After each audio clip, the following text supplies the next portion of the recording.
We haven't started off the show with a dad joke in a while. It's been so nice. Oh, come on. Haters gonna hate. So, Sam, just let him tell the stupid dad joke so we can move on with You're the usually on my corner on this. Why are you being so dark side? All right, here it goes. Here it goes. Speaking of dark side, Star Wars. Here we go. Okay. All right. What goes? Ha, ha, ha, ha. Ugh. Thump. I really don't know what goes ha ha ha thump. You got to separate the thump. Thump. It's an Imperial officer laughing at Darth Vader. It's a joke. That's a bad joke. You came up with that one, didn't you? No, I stole it. It was good. I will mercifully start the show after these ads, specifically chosen to allow us to take a moment to rethink our lives. This is Tatooine Sons. Chuta, Star Wars, Marvel, DC, and in light of recent trailers, anime fans. I see what you did there. Yeah. Thanks for tuning in today. If you want some really cool pop culture merch, including some new Star Wars anime themed-ish shirts, go to our TeePublic store. We got the link in the show notes. Got a Darth Vader samurai.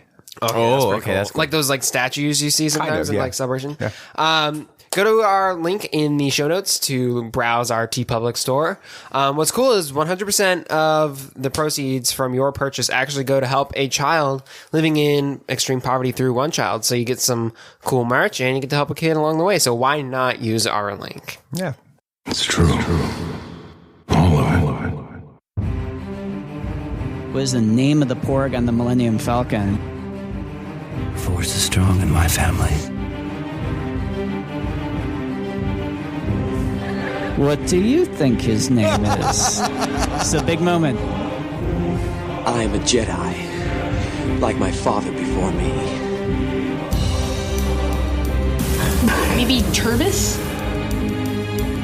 Do or do not. There is no try. Turbis? Pablo, if you're listening to this live stream, that porg's name is now Turbis. It's a good Star Wars name. We're not done yet. These guys recorded an awesome podcast called Tatooine Sons. Everybody listen to that. So was it as hard as you think it's going to be? Yeah, it's a lot. Just a lot of work. Yeah, it's a lot to keep up with. Like, are the classes going to be super overwhelmingly difficult? Or I is it can't just tell the right now. This is still early stuff, but it's a lot for sure. Maybe Nate, how's your class? It was great. I walk in there and he's just is like, here, do this Canvas survey and then leave. It took me 25 minutes in that class for an hour and 20 normal. Congratulations to college, right? Yeah. Hey, it's nice. And I don't even have homework. Yeah, cool. Well, welcome to Tatooine Sons, a pop culture podcast. We believe that pop culture is the mythology of this generation. Mythology is big in anime. Oh, really? it is. Well, Yeah, like Eastern. Yeah, mythology. that kind of stuff. Yeah, there's a story. It's written on our souls, and these myths speak to that story, and that is why we talk about Star Wars, Marvel, DC, and movies and TV and whatever we feel like this week. I am the dad.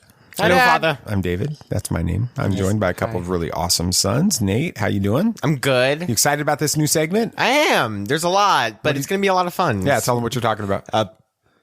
Movies. just movies in general. Like so much. We're doing reviews. We're doing previews of what's coming this weekend. We're doing reviews of those from critics and audience. Yeah, we're going to be your source for movie information going into the weekend. Yep. We're excited about that. Sam, what are you talking about? Of course. Episode 2 of What If. That was what else? I literally stood there staring at the TV for 45 seconds, just kind of going, what am I looking at this one scene? We'll talk about that. Oh, yeah, we'll get to that. Absolutely. So, what about you, Dad? I did not anticipate having as much to talk about this week. Yeah, Star Wars. I saw your notes. They're quite extensive. I am very excited about talking about Star Wars Visions, but we'll come to that in a minute. Nate, how's so your birthday was a couple weekends ago. It was. You got the Compendium 2 and 3 of Invincible, which are each 4,000 pages each or something. I know they're 1,100. 1,100 each. Oh, that's not that bad. And you are finishing that tonight, you think, before bed? Oh, definitely. Mm-hmm. And Finishing so, all three without compendiums. spoiling Invincible for anyone that hasn't read it, or for your dad who's only seen season 1 of the TV series, on a scale of 1 to 10 superheroes, what would you give it so far? What do you mean superheroes? Just like that, Just like 1 to 10 that's the stars. placeholder for stars. Okay. Yeah. Probably an 8. It really all depends on how the ending is. Right now, with the direction they're going for the ending, it's very good. Very well done. Can it go up even? It could if they do it right. Okay. Definitely. But there's a lot of things that I'm really appreciating of the comic right now. So Okay. Very cool. Very cool. Sam, you got a busy weekend. Very busy. But it's not about you, is it? No. This weekend is all about It's about me. girl. Savannah, my girlfriend, she's turning. She's 20, been on the show. Savvy, Yeah. yes. She's turning 20 this weekend. Yeah. So yeah. So- and I can attend this birthday. Now, she doesn't know what you're doing this evening, does she? Oh no, Nathan spoiled it. Well, okay, I did not know you were on a call. I didn't. Oh, and I didn't know that you no. didn't even tell her. Okay, so you didn't tell her you were going to... we're going to this play Clue in the like the local movie, theater. but a play Right. version of it. Yeah. She didn't know and Until then Sam spoiled, or Nathan spoiled it. Yeah, It's not my fault. she's like, I kind of is. figured, It's not. but she's like, I didn't know That's cool. for sure. So you got that today, and then... Tomorrow this is like her friend's birthday party, like where she's having friends over. So we're going to the wharf and hanging out, and we're probably gonna go see Free Guy at 2. This will be the second time we've seen Free Guy. We'll talk about that a little bit. And then in the evening... And then we're having dinner at her house and doing the whole And all of us are going to that, too. So. And then Sunday, it's like more of her like family day, and I'll be hanging out with her then too. So Very busy cool. weekend. Yeah, that's cool. We had a kind of a cool surprise at your birthday time. Yeah, that was interesting. We usually let people choose a movie to watch in the family when we're hanging out during birthday time. BB Nate shockingly chose a Batman movie. He chose Batman Begins and watched that. Actually, it was Batman Begins a long time before that. It was like a few weeks before that. Yeah, and Mom watched that with you, and she enjoyed it. She enjoyed it, and so we ended up watching The Dark Knight on your birthday, and she enjoyed that one too, and came to us and said, She wanted to, what's the next one in the series?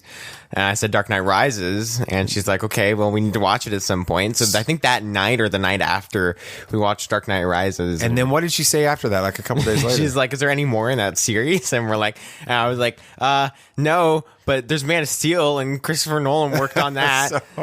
so we'll watch that tonight while Sam's on his date with his girl. So hopefully we'll get her. We'll be curious. We'll keep you posted, because we were surprised she liked the Dark Knight trilogy. Yeah. So that's going to be a lot of fun. So we'll do that tonight. Yeah, it's awesome. Well, let's talk about this Visions thing. I was, I'm just going to be honest, transparent here. Not toxic. That's not the way I am, but I was admittedly not all that hyped about the new anime series that's coming out in September. It's entitled Star Wars Visions.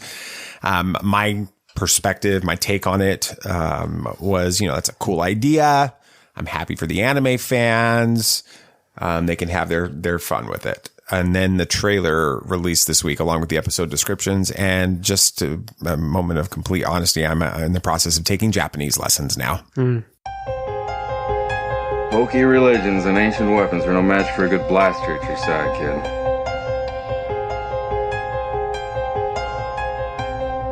Rebellions are built on hope. Force is with me, and I am with the Force.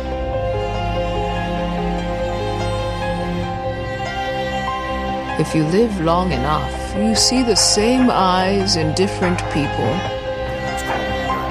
Lucasfilm and Matt Art was taking us and showing us like stuff about Kurosawa and talking about Kurosawa and stuff like that. And I think you feel a lot of Kurosawa in this Visions trailer. Oh, did you guys see some definitely, of that? yeah. Lots of samurai influence, which makes sense. It was, it's pretty exciting stuff. So obviously we're talking about the Star Wars Visions trailer that came out a couple of days ago, 4 days ago, something like that. I don't remember. You guys wouldn't know. You didn't watch it till today. Why didn't you watch the trailer until I made you watch it this morning? Because I didn't have time. Okay. I just didn't have like the motivation to do that. Why do you mean? There's just I had other things to do rather than that. Okay. Because I'm telling you, I've been jazzed about this for since I've seen it. Jazzed. So so you guys watched it this morning. We ate breakfast, watched it. I'll start with you, BB Nate. Yes. What were your initial reactions to the trailer when you saw I it? thought it was okay. It could have been better, but I don't know. For what we got, it was fine. Really? Are you serious? No, I'm not. Oh, okay. I couldn't tell. I was just as confused as you. No, I loved it. I really thought it was fantastic. I'm excited for this. I think it's going to be a lot of fun. I hope they're not like 5 minutes long, because I know they're going to be like short anthology stories. So I hope that they're like long enough to really see some character building and some story. Yeah, like maybe 15 minutes, 20 minutes. Yeah, something like that. What did you think, Sam? Yeah, I thought it's different for sure than anything we've ever gotten for Star Wars. But I think it looks really interesting. It looks like a lot of fun. It looks confusing, but that might just be because we're not familiar with the medium. But I'm excited for it. Yeah. So if you're just listening and you're not quite sure what Star Wars Visions is, it is this new anthology of animated shorts that are going to be celebrating Star Wars through the lens of some of the world's best anime creators. The top 7 studios in the world, according to Lucasfilm, or some 7 of the top studios in the world are working together to produce this. It is not canon. It's not intended to change the story of Star Wars or anything like that. Does that bother you that they're putting out non-canon stories? Not at all. It doesn't bother me either. I mean, let them have their fun. Yeah, it's super fun. So, now, Sam, none of us are really anime fans. And you kind of alluded to that a minute ago. What have been your thoughts about this series before seeing the trailer? I mean, I was always in the mindset of I'll watch it just to see, what it is, but I was never really all that excited for it, like you. It was Star Wars, it was new Star Wars, and it, maybe it was a way to get me to be interested in anime, but I was never really all that excited in it before this trailer. Mm-hmm. Nate, how have you been feeling about the idea of combining Star Wars and anime in the build up to this? I feel like it's not a bad choice for any reason. I mean, anime normally can just be a certain animation style. That's all it is. It's done right. Yeah. So it's not like a culture. It's not a specific set of storylines or anything like that. It's just an animation style dependent on there's certain anime styles within anime. I mean, and we see that in this. So I've always thought it was something interesting to do, and it just allows these creators to tell whatever story they want to. I do remember seeing a while back some fan-made short that was Star Wars, and it was anime. It was some TIE Fighter short or whatever. Oh, yeah. I remember seeing that It was too. like 7 minutes long. It was phenomenal. I loved it. I thought it looked great. It was an interesting take. It really allowed them to tell the story and show some visuals in ways that you wouldn't normally see. So I feel like Star Wars and anime can work together just fine. Well, the first thing that should get you excited if you're a Star Wars fan is the voice cast for this series. Yeah. I don't have time to go through everybody in here, and there'd be some that the names may not be recognizable, but what they've done are. So I'm just going to give a brief run through of some of the names that actually stood out to me. Okay. From this, we've got Joseph Gordon-Levitt. Yep. Robin. These are the English voice actors. These are the English voice actors. So that's an important thing. They're going to be releasing it both ways. They're going to release it with the traditional Japanese and subtitles, English subtitles, and then they're going to be releasing it with the English dubs. And these are the actors doing the English dubs. So you've got Joseph Gordon-Levitt, who, like you said, he was in Inception. He played in the Dark Knight Rises. Robin. He played Robin. What's his last name? Blake. Robin Blake in that. We have Neil Patrick Harris. Okay. Best known from what would he be? How I Met Your Mother. How I Met Your Mother. Doogie Howser, MD, is what I remember him from. Series of unfortunate events on Netflix. We have David Harbour from Stranger Things. Yeah, is in this. Simu Liu from Shang-Chi plays Shang-Chi. He's in this. Lucy Liu from Charlie's Angels. Are they related? Movies, and I don't believe so. And Elementar's like Smith in Chinese. I mean, honestly, it is. And she was in Elementary as well. George Takei from Star Trek. He played Sulu. Yeah. With that, Christopher Sean from Star Wars Resistance. Congratulations, Chris. We were super excited to see you back in Star Wars animation again. And then, of course, Tamura Morrison is going to be reprising his role as Boba Fett in this. Very cool. So, thoughts on this voice casting? Really good lineup. Yeah. There's some really good actors. Really big names. So that's really surprising. I love it. I'm excited for it. I'm thought I heard somewhere that's originally going to be released in Japanese, but dubbed with English. So the lips might not match up, but it's anime. Their lips just usually just open and close. Not in these kind of ones. I'm not expecting it. Anyway, I don't think it's going to be a distraction at all. No. Now, all of that would have been enough. They're an amazing trailer, the announcement of an amazing voice cast for the English dubs. I would have probably been a lot more excited about this. Definitely. Have you guys heard the descriptions of the episodes? Nope. My only exposure to this is that trailer. That's all I've got. All right, buckle up, boys. All right, here we go. We've got descriptions for every episode. Good Lord. All right. Of this. Episode 1 is The Duel. The duel follows an unnamed Sith known only as Ronin, a term typically referred to as used to refer to a wandering samurai. Ronin will head toward a terrifying fight described as calling upon, in quotes, an alternate history pulled from Japanese lore. It's thought that this episode may reinterpret a previously seen but much beloved fight from Star Wars history. BB Nate, a samurai story in Star Wars only makes sense with that. Which lightsaber duel do you think that this could be giving a nod toward? I'm not 100% sure, but I think Sammy has an idea. No, I want to know what yours is. I have no clue. That's the thing. All right, I'll let you go, Sam. I was hoping. Sons? I think it's the Twin Sons fight. Oh my gosh, I would lose my mind. I hadn't even thought about that one. Yeah, it would roaming around doing a wandering stuff. samurai. I think it makes a lot of sense. Okay. It makes sense, yeah. I hope so. That would be cool because then it would also give the fans who are like, "Well, I wanted more of a fight," it would give them that that experience, Yeah.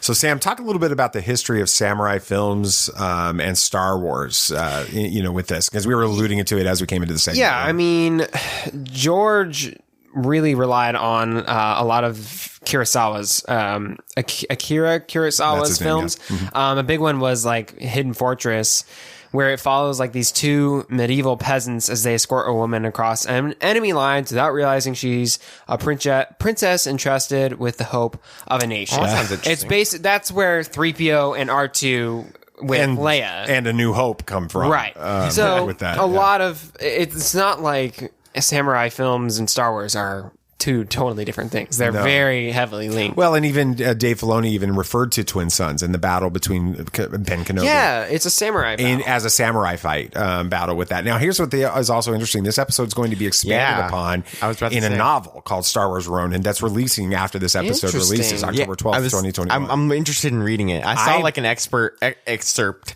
and it looks really good. Is it going to be a novel or a manga? Novel. No, it's a novel. Okay. With that. It's a written novel. All right, episode 2.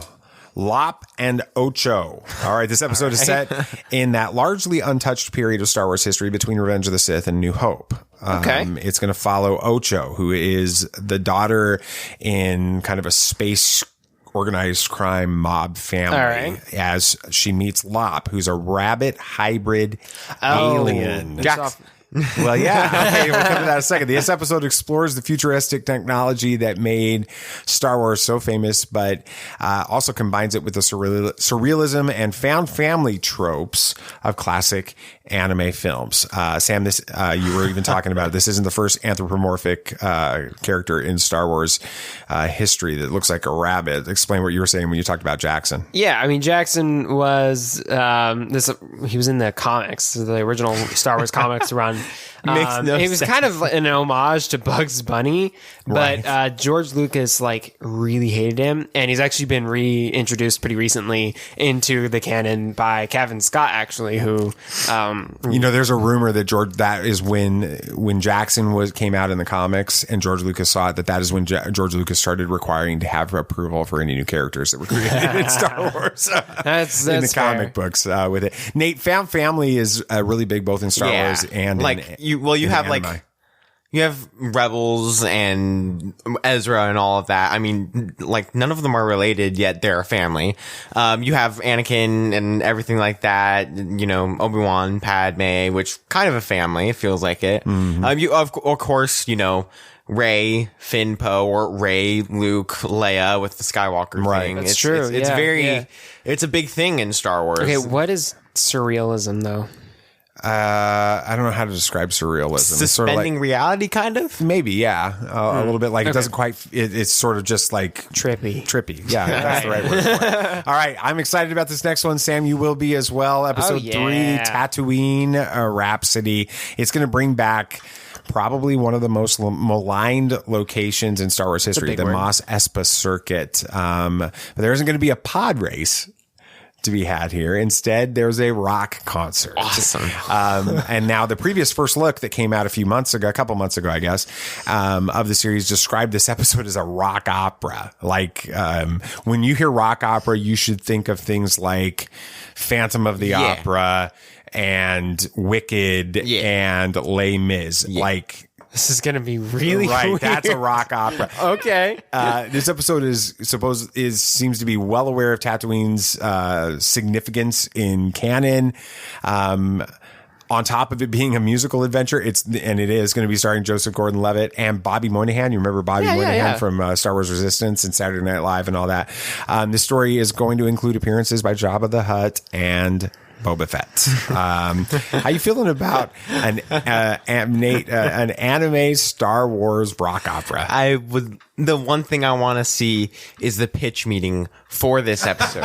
Right? We're going to make a Star Wars rock opera set on Tatooine with Boba Fett and Jabba the Hutt. And they're just like, go ahead. We don't care. Yeah, whatever you guys want to do, guys.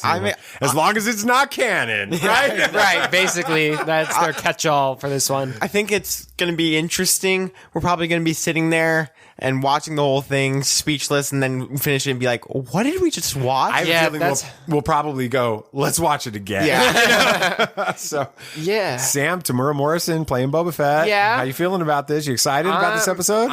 I still have my reservations. This is very, very different. Tamura Morrison plays Moana's father in the Disney film Moana. Yeah, so maybe he's going to do some singing. And Aquaman's father.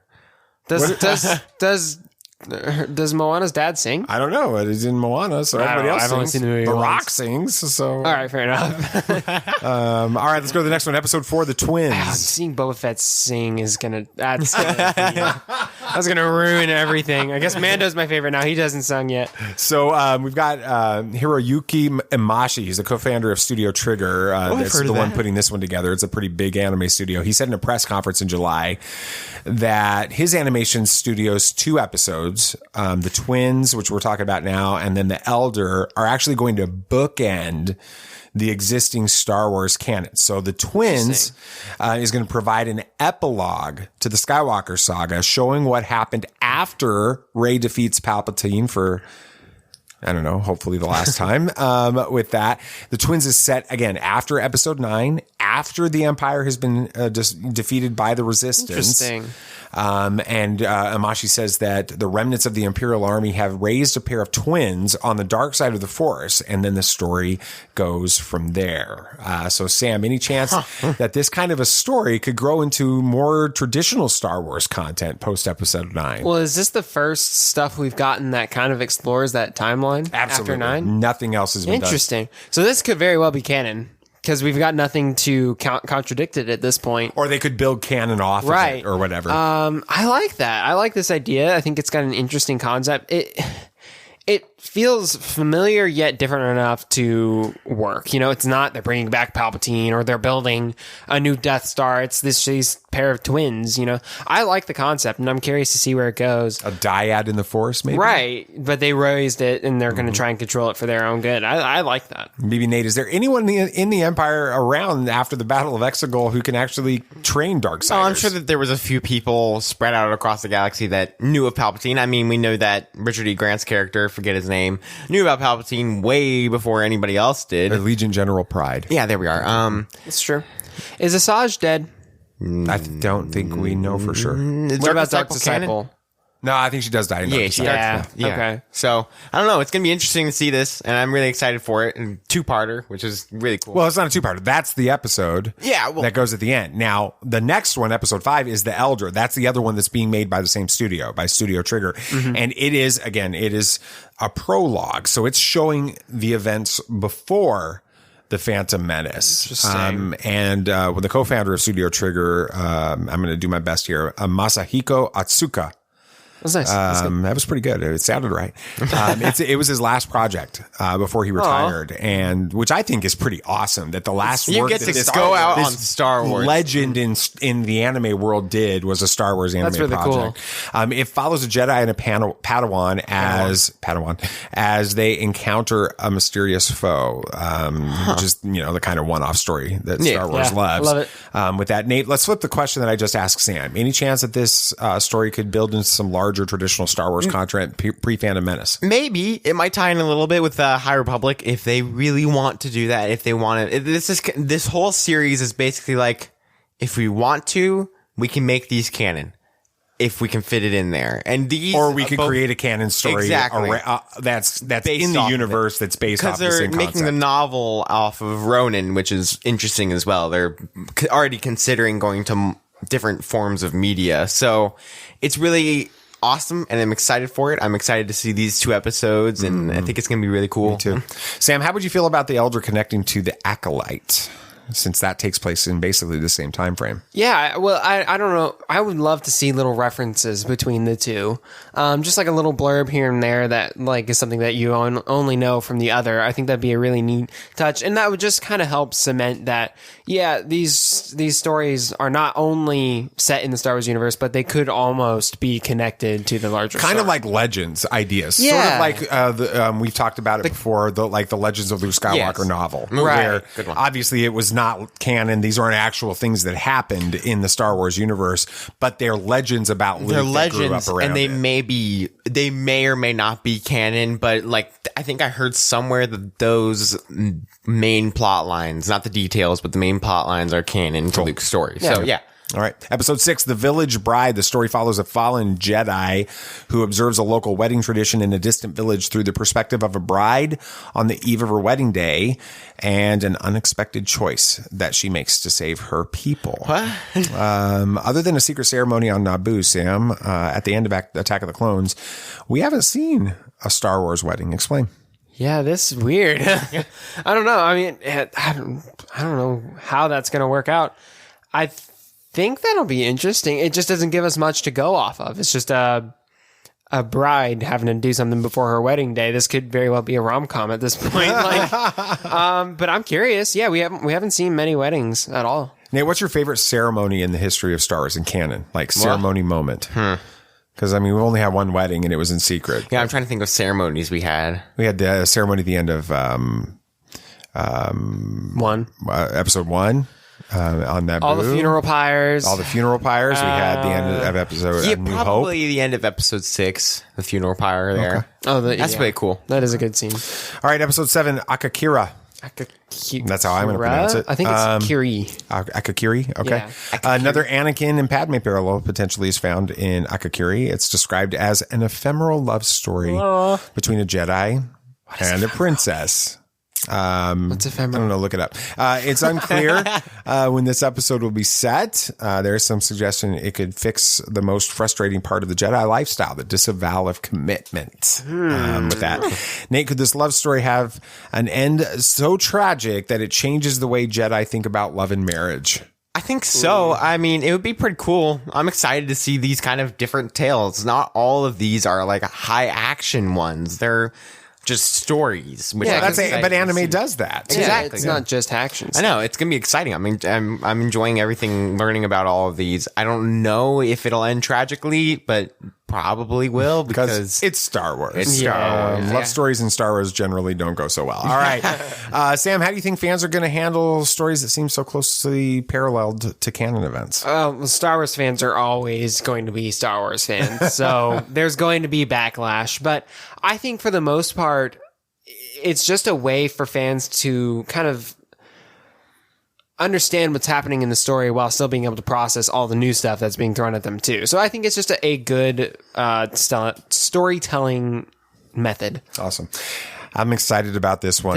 Yeah. Episode 8, T0B1, or is it Toby. 2B1?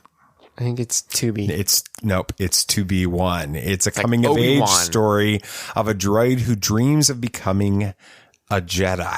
2B1 is clearly a nod to the art style of the classic anime series Astro Boy. Oh my gosh, which, that was a film, but it also goes back into the 50s as an anime. Wow.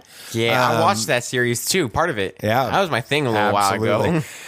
Sam Howard Fanboy is going to be able to deal with a non-canon story about a droid potentially using the Force. Oh man, I'm going to hear it. There are going to be people being like, "What the heck is this garbage?" And then it's going to be very split. You're going to have people who are saying this is the dumbest thing I've ever seen, and then there are going to be people like us who are like, "That is awesome. I love it. We need more of this. So more Jedi droids. More Force user droids, please."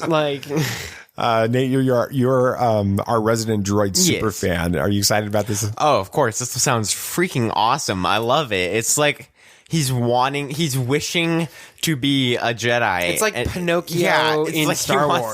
That is exactly which is a lot like what it Astro is. Boy is too. He wants to be a real boy or whatever. I love it. I'm a real boy. Sorry. Wow. That was great. But I'm super excited for it. Aren't they having like another droid series too? Yeah, they are. It hasn't been out for, I don't know. Maybe he'll have an appearance. He will. That would be cool. He'll have an episode. All right, the last episode is episode 9, The Ninth Jedi. It was originally intended to be a 2-part episode, but the 2 stories were merged into one.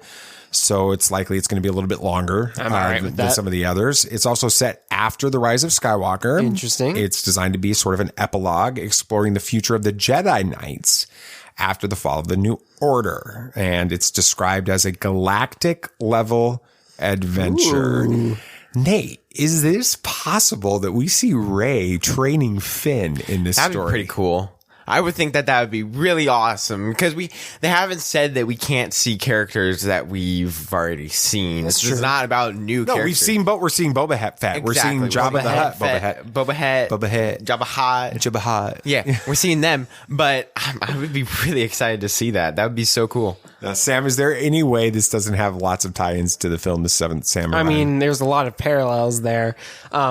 Unfortunately, I'm not super familiar with the storyline of Seven Samurai, but certainly probably going to be a lot of tie-ins with classic samurai films. Excuse me.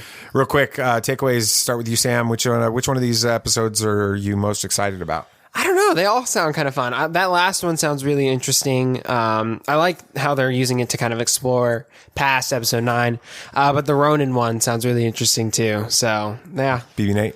Yeah, definitely the duel or the droid one, 2B1. Yeah. Awesome. What about you? I just want the one with the lightsaber umbrella.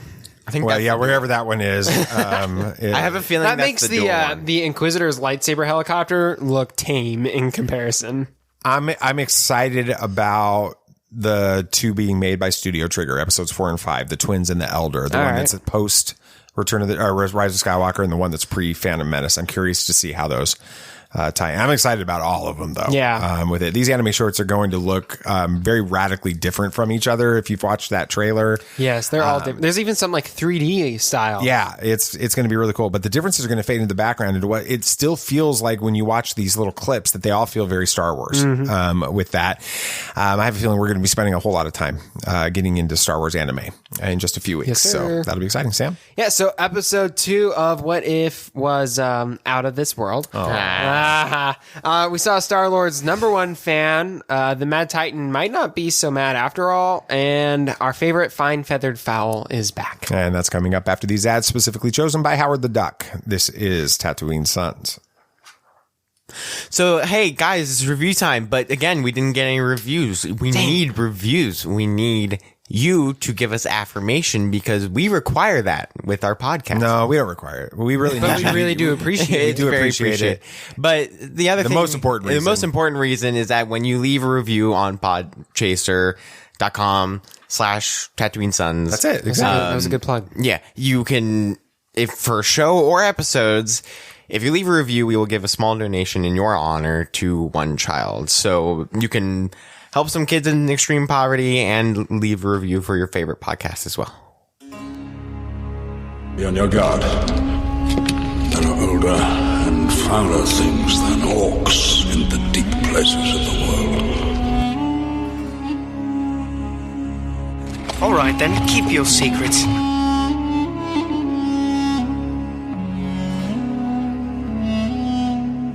You're coming to is as the footsteps of doom.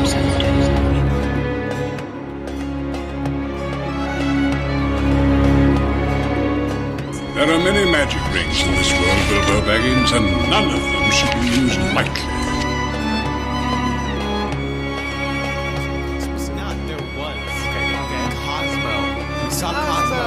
Now, here's an interesting tie into that episode. Did you guys hear that Scarlett Johansson had a baby this last week? Or they announced what the baby's name was this week? Cosmo.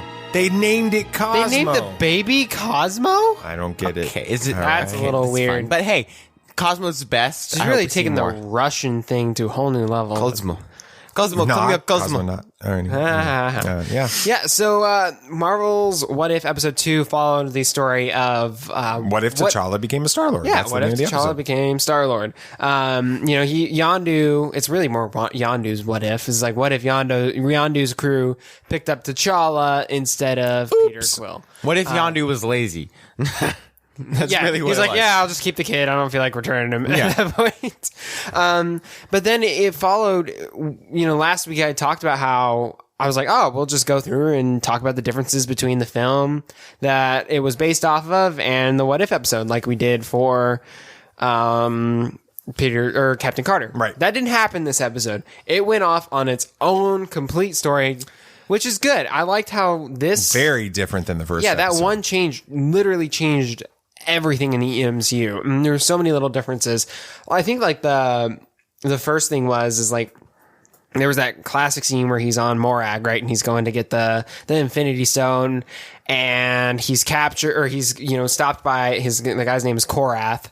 Right. And there's that scene where Star-Lord he takes off the helmet and he's like, I'm Star-Lord. And in the version we're used to, it was the guy goes, who? Yeah. What were y'all's reactions when Korath was like, oh my gosh, Star-Lord?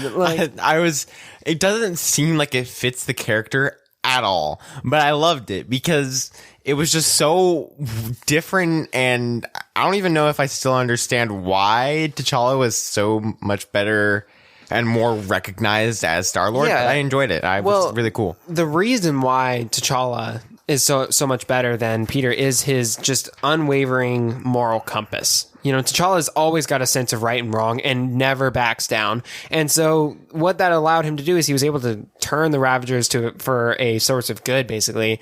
And he's been going around at this point. Which is similar to what Peter tries to do with the Guardians. And later on. I mean, he's still a little, he's like, yes, we're there to help them and hopefully get a little money along the way. Right. But, T'Challa, he's all for good in this case, which is why he's such a good king of Wakanda. Mm-hmm. But he's basically become a sort of like intergalactic Robin Hood, him and the Ravagers. And so Korath became this like huge like number one fan and like asks to punch him. Like he's like, let me fight you, please, And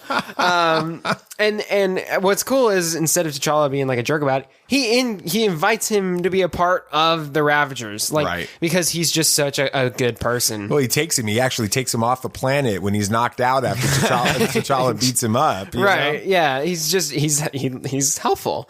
And since, another big change of T'Challa becoming Star-Lord is the Ravagers have done a lot of good, and he was stealing this stone not for profit, but to restart a dying system's star. Mm-hmm. He could have made a big buck off of this, but instead he used it for good. Right. And we learned that he actually saved Drax's planet from a Kree invasion, thus saving Drax's family. Thus, Drax doesn't go nuts. So he's just a bartender at this point, and that was weird. He's getting a selfie with him, which I think he's like the only character that wasn't voiced by the original in this episode. They didn't get Dave. Let's stop and talk about that because we did get to hear Chadwick Boseman's last acting performance. That kind of made everything feel a little bit bittersweet, knowing that it was last. But he was good. He did the transition from live action to voiceover really well. What did y'all think about his take on the character too? Because it was noticeably T'Challa, but also still very Star-Lord. It was a little. Honestly, it felt a little like uncomfortable. I couldn't quite figure out what I was watching and where we were going with him. I couldn't tell if I was watching Black Panther or Star-Lord because it was a mix of both. Right. I mean, even they still later on mentioned Wakandan stuff. So that's true. It was weird, but I enjoyed it. It's just really probably cool. Because we're so used to the two characters being so separate, and then we see them combined. And we also learned that I think this is the scene that you were talking about, Dad. I think it's the scene that left all of us speechless. Is we learned that just through sitting down and having a conversation with him, T'Challa was able to basically turn Thanos good. What were your guys' thoughts when you saw Thanos walk up and just sit down and start like having drinks with him? I had no clue what to think.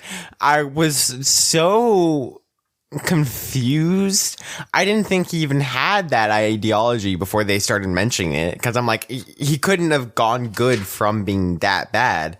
And so no, he everybody makes fun of him now. His plan is great. I love it. And they do. They tease him constantly throughout this episode about like being a genocidal. He's like, I'm pretty sure that's maniac. Still genocide. He's like, no, it's efficient. It's efficient. Right? Yeah. I got up at that, it's pretty early on in the episode, honestly. Yeah, it's and really so I get up and I go into the, we've got an open kitchen and family area.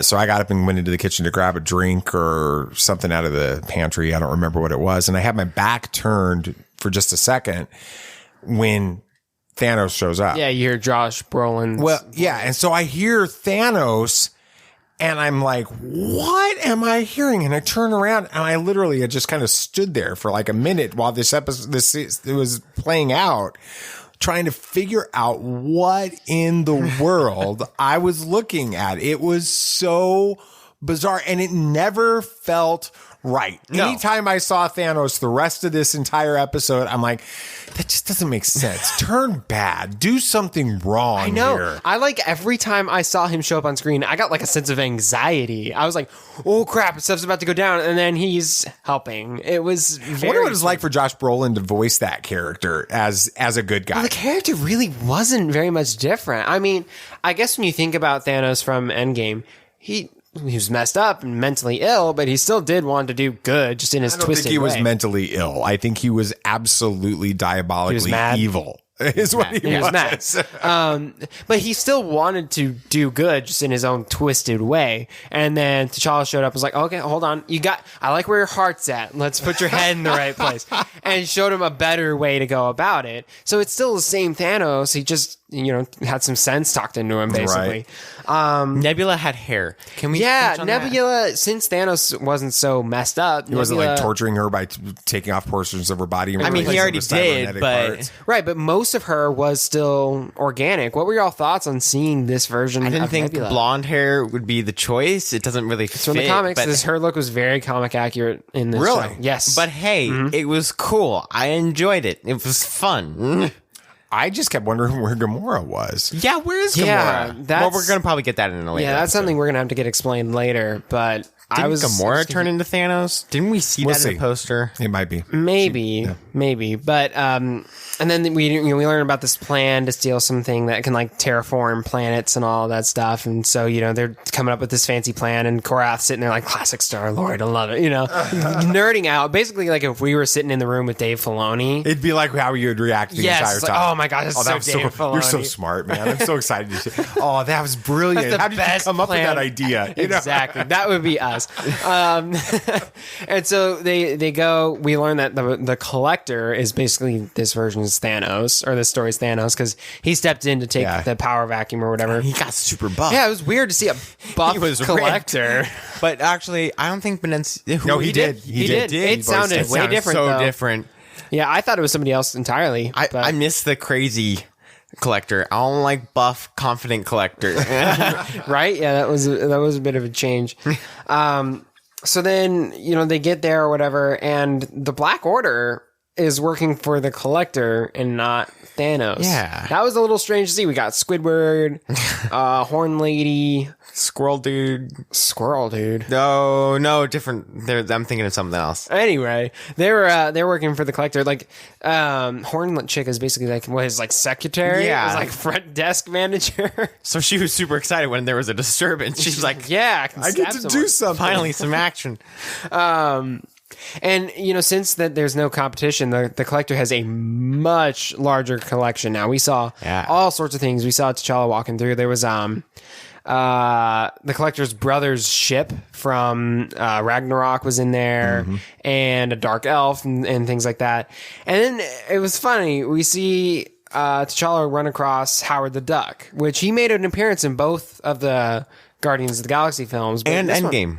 And Endgame. And then in this one, he had a bit of a bigger role. What were y'all? A huge role. What were y'all's thoughts on seeing Howard the Duck? And I was, right as I saw him, I'm like, let him out of the cage. Come on, we gotta have a lot of Howard the Duck. And then he lets him out, and I'm like, oh yes, we get a lot of Howard the Duck. Well, you can't have the story without Howard the Duck. No. I mean, he's a major character in this. Yeah. He plays out everything, hinges on what he does being let out. So, do you think we're getting more of this character?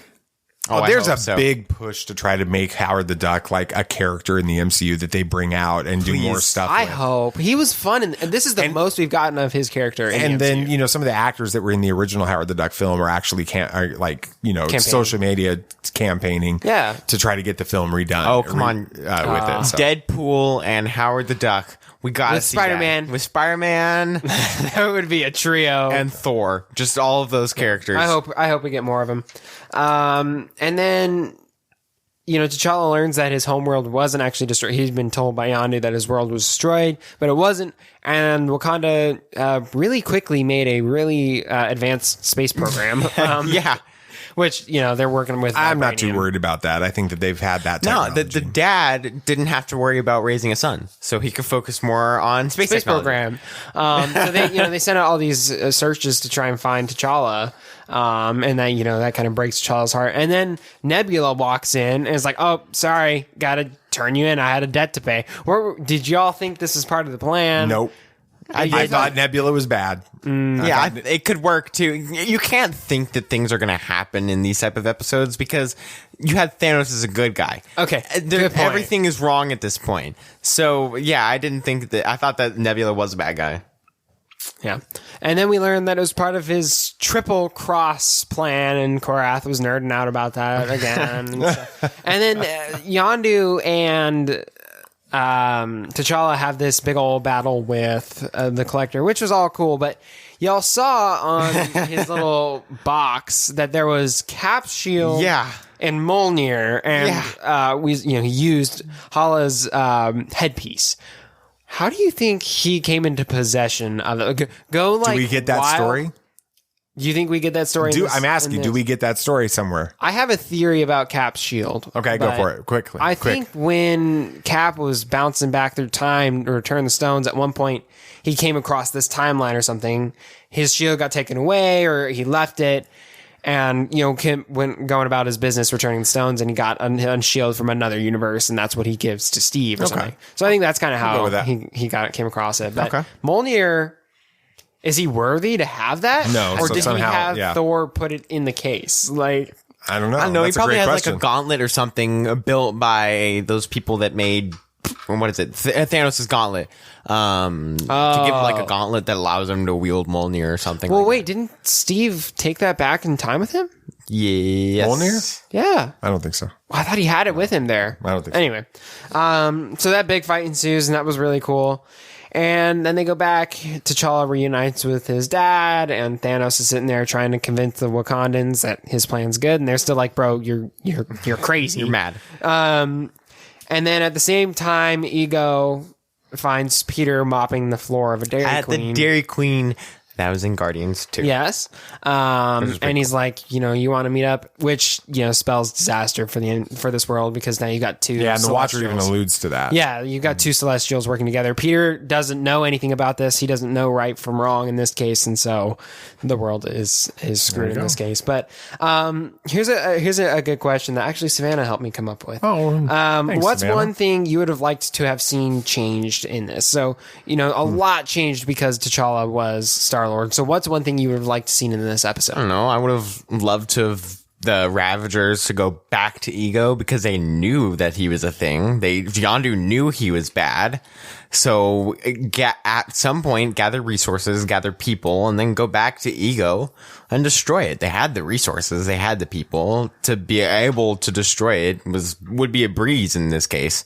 So that would have removed the whole ending, which I would have been okay with because I don't like seeing Star-Lord as a bad guy. I probably would have just liked to have seen Gamora in here as part of that. Find out what's going on with her. Groot, Rocket Groot. Some of those guys. We don't get any of those characters. That's true. Both What If stories so far have been quote unquote better than their MCU counterparts. Like the storyline's been overall like more I don't know, better world.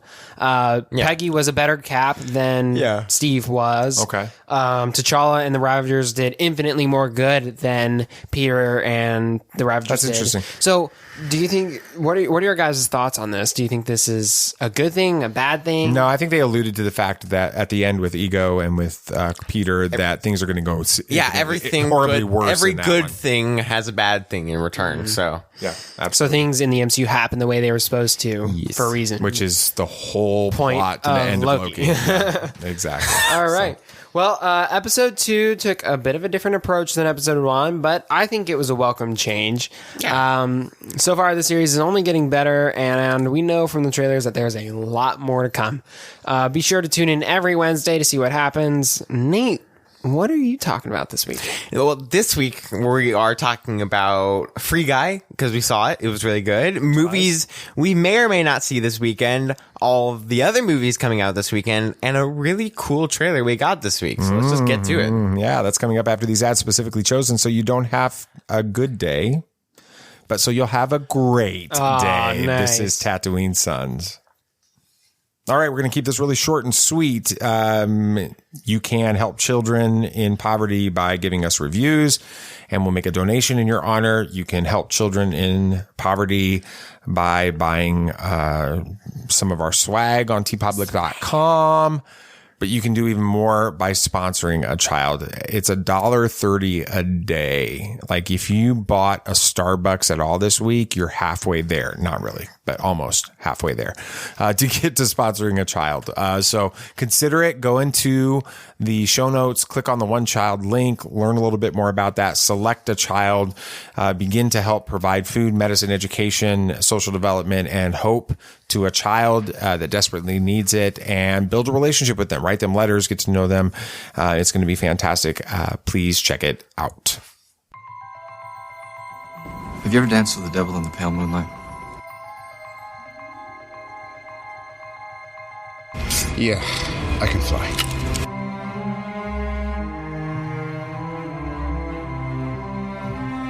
I'm here to fight for truth and justice in the American way. The people in this room, which one is A, wearing a spangly outfit, and B, not of use? There's only one God, man, and I'm pretty sure he doesn't dress like that. That man has no limits.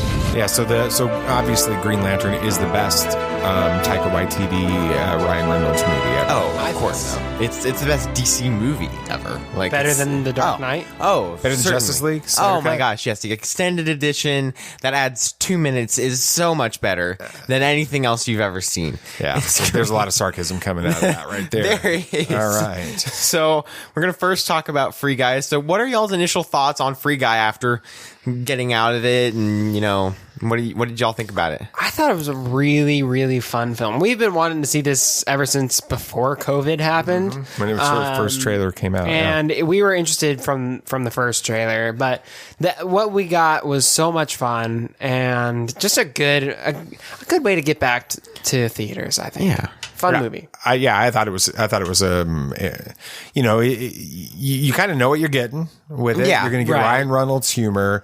You're going to get lots of nods to the gaming world, Which I appreciated. Exactly. Which, Grammy came with us. She's 80 years old. That didn't really connect with her, with it. But in the end, it was a fun story. It was a better story, than I anticipated. Yeah, I thought it was just going to be a lot of sight gags and kind of playing with him being a character in a game. But it had like a real plot, right? So there was a lot of fun stuff after Disney bought Fox. The ending completely changed, including the amazing cameos of everything, and we're gonna reach into spoiler territory at this point. Everything we do in the show is spoilers. So we're going to be reading a couple things of what the endings were going to be like before Disney actually bought Fox. Let's go. So the first thing is, of course, with the Captain America shield, the Hulk arm, the lightsaber, the music, everything. Which...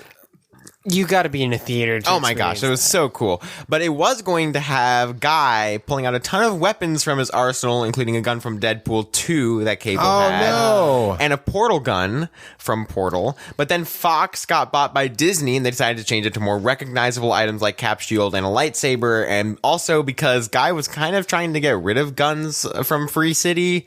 So there's a lot of gun stuff in this, then it wouldn't really have worked. So, and also the ending with Millie and Guy was way different in the original script. Like where she's in Free City. So this is the writer. It's yes, it actually did change. In the original script, he ends up with Millie. They maintain their relationship into whatever the sequel will be. But Ryan and Sean, the director, felt that it needed to have that ghost moment, the Patrick Swayze ghost. Nobody could really rationalize a person having an extended stay as bits and bytes. We thought, what's the ghost moment? It was definitely tweaked from the first iteration of the movie. How does Guy end up after saying goodbye to Millie? How do you want to leave Guy? We know that audiences would just want to know that he's going to be okay and that he's happy, and I think that they nailed that. Yeah. So it was going to end up with Millie and Guy like having a relationship, but they didn't feel like it would work. I was worried they were going to go there, and I really liked the way they ended it. I feel like it wasn't nearly as creepy. No, they set it up too throughout the movie because the other developer, the guy that's in Stranger Things, I don't remember his character's name. Steve. Well, he's Steve in Stranger Things. Right. I don't remember what he is in this one. Keys. He created Guy to be kind of his avatar in the game, you know, when it comes to loving her and developing, and he becomes AI as a result of that. Yeah, it was because really of his love for this girl. So I think it had a really good emotional ending with that. It was good. A good closeout. Yeah, and to wrap up this segment, a sequel has already been confirmed, and Ryan Reynolds made a joke about that because they're like, after 3 years of messaging it as an original IP, Disney's already confirmed a sequel. So all right, yeah, woohoo! Which they kind of made fun of throughout the entire movie about these like sequel everybody things. wants sequels, runoffs, anthologies, DLCs. Yeah. But I personally really enjoyed Free Guy. We're going to see it again tomorrow. So not you guys.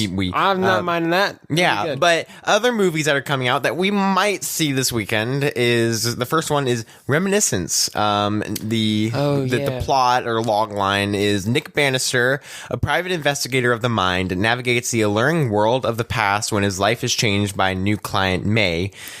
A simple case becomes an obsession after she disappears, and he fights to learn the truth about her.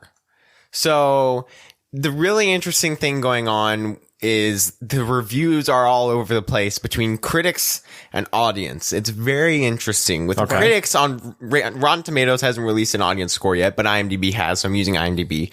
But the critics' reviews on Rotten Tomatoes are at a whopping 37% right now. That's bad. That is like certified not good. Yeah, it's a bad movie. A couple of the reviews is, although Reminiscence doesn't try to hide any inherent metaphors, it doesn't do much with the material besides fashion something like a dull-edged Blade Runner from Rolling Stone. And the other one is another puzzle box mystery whose intelligence is simultaneously broadcast by and limited by its crisscrossing flashbacks and speeches, none of which are as smart as they are busy from the rap. Those are some scathing, just bad reviews. They don't enjoy the movie. All right, but when you it comes said to that the fans or the audiences are different. Yeah, so it's been bouncing back from these 2 points. I'm just going to go through the middle of it. But audience reviews right now are at a 7 on IMDb, which 7 is out of 10. good. Not like that's like a 70% on Rotten Yeah, it's Tomatoes. a 70%. It's good for audience on IMDb. That's a good average movie. And a couple of the reviews are, this is the first one. I don't usually review movies, but here I am having just created an account on IMDb to review this masterpiece. This movie has lots of Inception vibes and impressions, but with its own unique and different style that clearly differentiates it. The plot is refreshing and kind of new. The pacing is well formed. Cinematography is excellent and acting is phenomenal, especially that of Hugh Jackman. Reminiscence is significantly driven by nostalgia. The main context is manifested by emotions, sentiment, and eagerness towards the past as well as memories. If you're into the that type of movie, and if you're highly emotional or have just lost a beloved one, then you'll really like it, and it'll influence you. In my view, this movie is one of a kind, and I really liked it. Wow, that's like a really strong review. It is. And another one, I was really surprised by Reminiscence, a thought-provoking concept in a neo-noir done right and even better with some very smart twists and turns that remind me of the first time I watched Inception. Yeah, so when we watched the trailer, we were like, oh, it's just another Inception. It's just another Inception movie. But people are comparing it to that and saying it's a fresh take as well. I've heard a lot of people compare it to a love child between Inception and Minority Report. Okay. Oh, I do get Minority Reports from So, okay. Okay, what do you guys think about this? The critics and the audience are on different ends of the spectrum right now. Would y'all have any interest in seeing this, or I kind of want to see it just to see like if the reviews are warranted in both sides. We love Inception. Inception is a movie that we've been big fans of since we've first seen Minority it. Report as well. Minority Report is a great movie. Hugh Jackman is a great actor. Yeah, there's some other pretty decent actors in there too. I tend to dismiss critics' reviews until I've actually seen a movie. I agree. Yeah. We've liked movies that have bad critic reviews. I think our go-to example is Pixels. We really enjoy that movie. I mean, it's an Adam Sandler comedy, so you know what you're getting with that. But we really enjoyed it. It's like 20% on Rotten Tomatoes. Right. Critics. So critic reviews can be informative, but you've also got to be willing to just make your own judgment. So we're moving on to The Prodigy. Okay. Which, first of all, we're just going to get this. I think is it Prodigy or Protege? It's Prodigy. Or it's Protege. Protege. Okay. Protege. Sorry. Just going to get this out of the way. This one is probably not likely for us watching it because the reviews for I think that from what you were indicating and everything has started to come out, and the violence and everything is just a little much. And also, apparently, children are shot in this movie, and it's seen, and that's just not right. So that's usually kind of the way that we look at movies. We want to understand what's the violence like, because violence is going to be a part of any action related movie with it. Is it over the top? That's one of the reasons I struggled a little bit with Suicide Squad with it. And it is over the top in this movie beside the whole kid. The things that you described to me earlier, I would say that as a dad, I would probably just go ahead and say, no, we're not going to this movie. But it's an interesting thought. I want to kind of get some more feedback from you as to what it's about. So this is also comparing really interestingly to Reminiscence right now. So the critic score on Rotten Tomatoes is at a whopping 63%. Okay, so it's much better. It's fresh. Okay. It is fresh. It is considered fresh. One of the reviews is ultimately Campbell's film fails because it can't decide whether to be cheeky escapism or thoughtful character study, instead landing in between something repetitive and too often a little dull. Again, from the rap. But some of Q's action sequences, she did most of her own, Maggie Q, the main lead, she did most of her own stunts despite a recent spine surgery. Whoa. Are a genuine thrill, but they lose their power as the movie gets bogged down in a murky plot. So pretty average. It's a lot better than what Reminiscence was getting. If you want a fun action film, to turn your brain off. What's funny is the female lead in Protege and the female lead in Reminiscence both played female co-stars in Mission Impossible movies. This is true. Yes. So Maggie Q was in Mission Impossible 3. Yeah.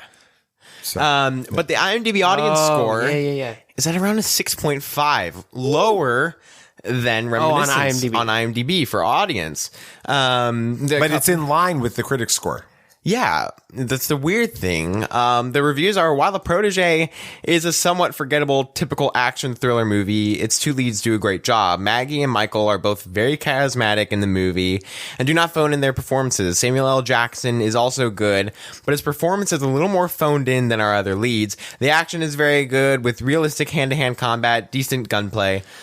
While it's not the best action in a movie, it's definitely choreographed well and shot competently. I would mainly recommend this movie for Maggie and Michael's performances alone, along with the action scenes. However, if you're not interested in that, you can probably skip this movie and not miss anything. What's phoned in mean in this case? Kind of just kind of going through the motions. Yeah. Okay. Another one, the action choreography is certainly impressive, and the first act is filled with intrigue and compelling character introductions, but the story is so convoluted and its twists and reveals so underwhelming, and its characters' motivations so weak / unclear That becomes very tiresome. Additionally, this features one of the dumbest endings I've seen in a film for quite some time. Ooh. Wow. So what's its rating, like, PG-13? R. It's R. Hard. Yeah, R. and that's the way we look at R. We have to go in and we dig into R's real quick to see how violent they're going to get. Is there going to be sex? Is there going to be nudity? And there is it just a bunch of? Well. Is there just a bunch of language and then maybe some violence? We kind of pushed the limit with Suicide Squad. We pushed the limit a little bit with Nobody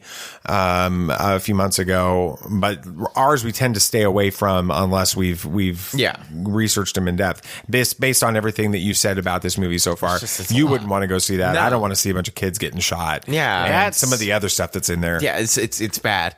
But let's talk about the other movies coming out this weekend. Real quick, we won't watch. The Night House. A widow begins to uncover her recently deceased husband's disturbing secrets. It's like an 83% on Rotten Tomatoes right now. It's super high. Actually pretty high. Paw Patrol the movie. Ryder and the pups are called to Adventure City. We're not going to go see that. To stop Mayor Humdinger from turning the bustling metropolis. That's what you got to watch after the Protege to like cleanse your mind. Cleanse your mind. But really quick, let's talk about the big trailers this week. We have one really big one. Actually, only one trailer came out this week. Eternals. Oh my god! Yeah. Initial thoughts, really quick.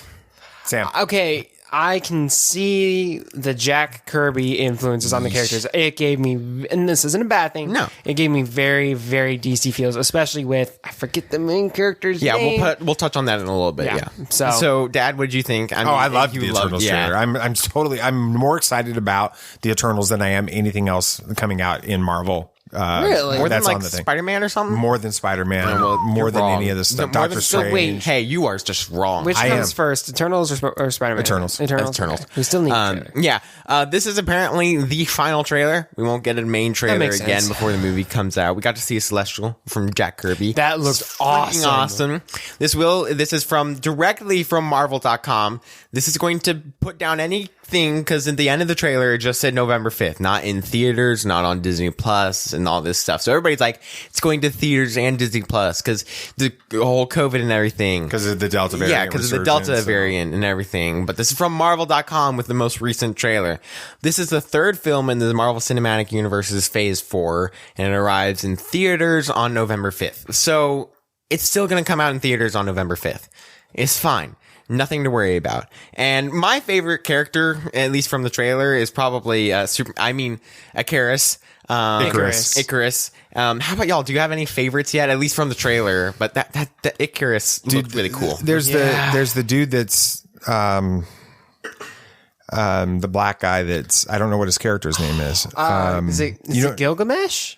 Was that Gilgamesh? I think that is Gilgamesh, which is actually ironic that I like that guy so much. But he's kind of like he's funny. He's the one that the table gets destroyed at the end and stuff, and he's cracking jokes about the snarky, sarcastic, negative one earlier on in the thing. I just think he's going to be the comic relief, and I'm excited about that. So I did really like Icarus.